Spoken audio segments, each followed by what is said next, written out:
Hey everybody, it's Tex. So in this video, I'm just going to go over a few random things that I found in the game that others have found in the game that might be helpful for you as you continue on in the season. They're not really season one specific things, it's more so, little odds and ends that you might find beneficial. The first thing we're going to go over is the wall. I know a lot of people ask, well, how do you put troops on the wall and how do you go about doing that? What's the benefit of it? So when you click on your wall here, it's going to give you this little house symbol. Click on that house symbol and it shows you all your squads. Now, the benefit to having troops on the wall is if you have a player that's trying to attack your base that, may be a lower level than you, somebody that you might have scouted and you know that you're stronger than, having your squads on the wall, whenever they hit your base and you're stronger than them, they won't cause damage. Instead, it'll cause damage to the squad that they sent to you and they're going to go back in flames. So that's why when you see somebody hit a base and they go back in flames, it's because they had squads on the wall that were stronger than that player. There is a downside to this though. If you have squads on the wall and somebody stronger than you hits you, you lose all those squads on the wall. So let's say that between my 3 squads, it holds 4,000 troops.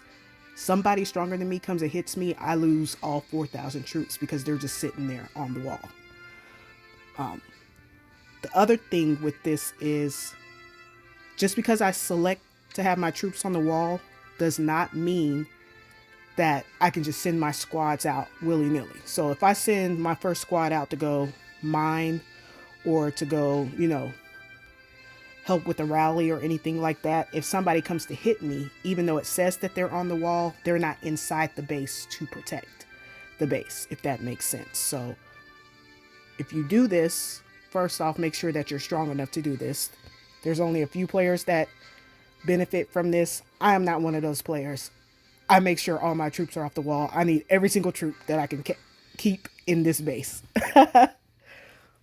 On top of that, it's mainly for people who may have, 4 squads, because while they're sending out their strongest, their 4th squad still may be like stronger than my second or even first squad.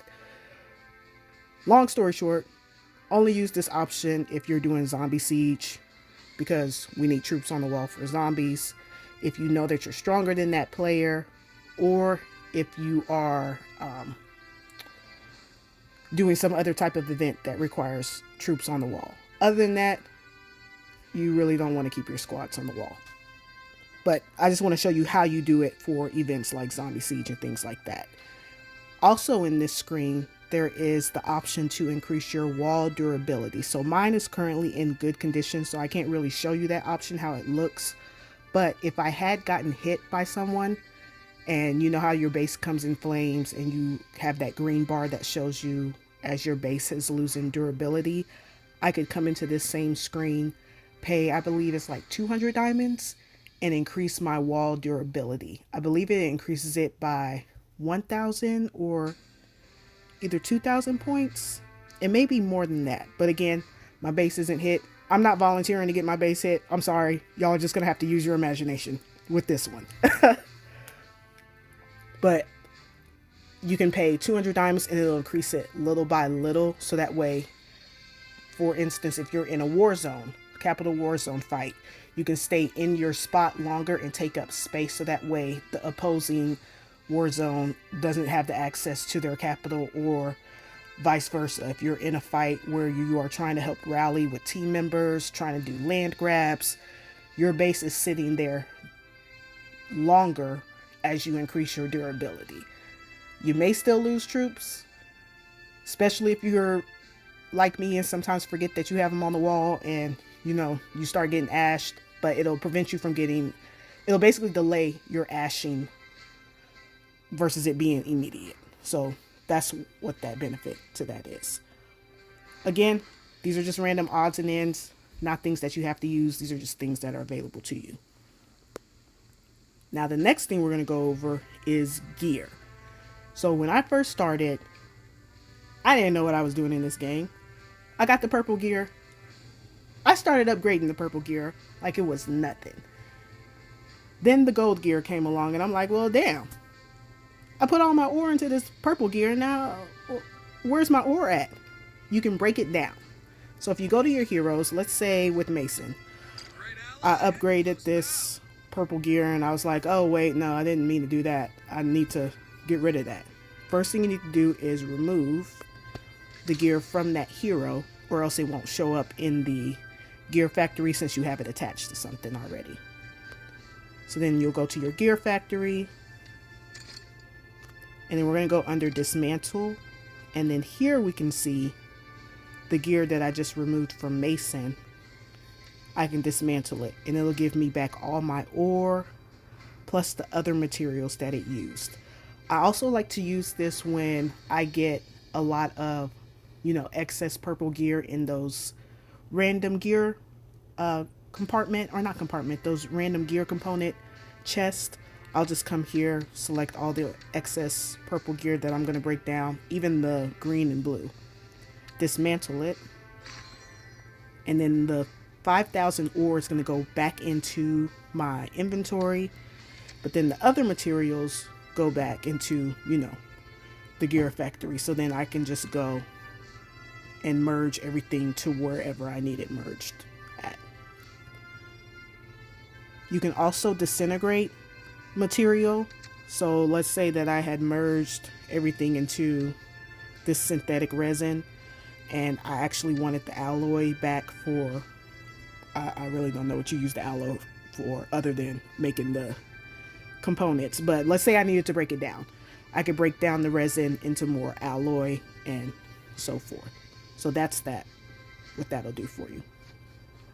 Let's see, what else did I want to cover? Ooh! Your secret command task. You see this little task here with the star? I went ahead and did it. I don't like saving them because I like the puzzle pieces because I'm trying to get the gold chest.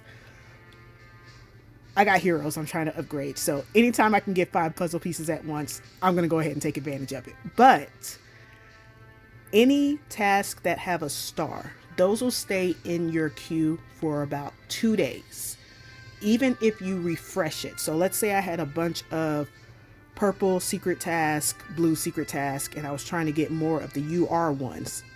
If I kept refreshing it, this starred one will stay there. I don't have to worry about it disappearing. That's beneficial to you when it comes to verses that require like the UR task and the UR trucks. Those, they don't like give you more points. It's just, you have one there already ready to go whenever you get ready to do your VS for the day. So keep those if you have them. Like if you get it on a Saturday, just save it until Monday night versus, and that way you're kind of already jumpstarting your points for the day. Oh dang, I'm fixing to miss a dig because I'm in a different war zone. Dang nabbit. Back to the video.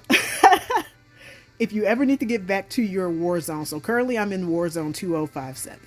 If I ever want to get back to my war zone, I'm just going to click this little back arrow up here and it'll take me back to where I need to go, or to wherever our assembly point is in our particular war zone. Regarding season information, you just click on your season. If you're trying to get to a particular grouping war zone, you click on the season 1 area, select grouping, and then you can travel to whatever war zone that you're trying to get to. You also come here whenever you need to claim your rewards from events. So like your Crimson Siege, whenever you capture a stronghold or a city, make sure you come in here and collect your rewards. Some people may not know where it's at. They may be expecting it to come into the mail, the alliance mail, or the event mail, things like that. Just come in here, make sure that you claim your stuff. So under week 5, which is the current week we're in, there's rewards here, and then there also should be under your goals. So then you'll just make sure that you claim your rewards from there as well. There's also the serum shop, which is really beneficial. I like coming here when I have like no troops, because then I can just load up on 5-minute troop speed ups. There's also the research speed ups, the construction. Another good thing they have are the coin chests, which I'm running extremely low on because of Special Forces research. And then you can increase your professional experience, and then they have specialty items like this if you get to a particular profession level. This does not really change weekly. I know it has like the little countdown here where it says it'll refresh. I believe it'll give you like 2 or 3 new items, but the rest of this stuff is pretty standard, stays here. As far as that, ooh, actually one more thing.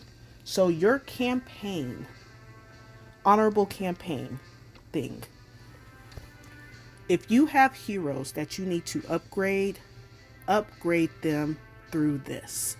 Now the way you would do it is you would challenge, you would, you know, set your troops up like normal, but I'm not gonna pass this round only because I don't have the power to match it. But let's say that I needed to upgrade Violet because she's under 100 or under level 100.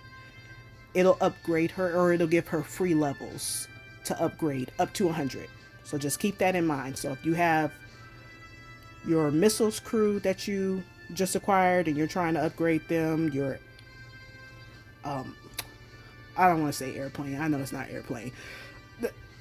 Y'all know which one I'm talking about. The tanks, the airplanes, the missiles, however y'all want to call them. If you have heroes in those groups or any type of hero that you want to upgrade up to level 100, you can do that through the honorable campaign.